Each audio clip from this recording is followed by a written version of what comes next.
تسهيلات وعروض مغرية مرتقبة وفي الأيام القليلة المقبلة بالنسبة للجزائريين المتجهين نحو الشرق وبالضبط إلى الجارة تونس، تخفيضات في التذاكر والحجوزات الفندقية والعديد من التسهيلات التي من شأنها أن تحافظ على الوتيرة السنوية لتوافد الجزائريين نحو تونس، وقد ترفع العدد بالمقارنة مع السنوات الماضية.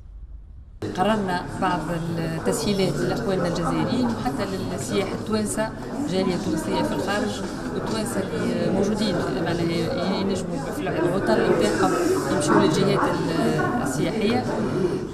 تخفيض في أسعار النزل، تخفيض في أسعار لي بيي دافيون، لي بيي باتو.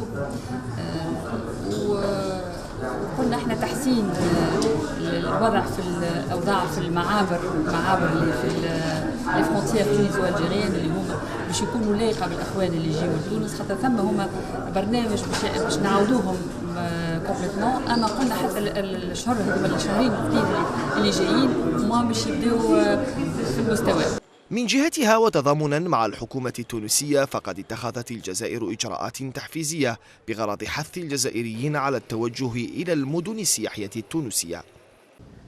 من الطبيعي ومن العادي أن تقف الدولة الجزائرية مع الدولة الجارة الشقيقة تونس.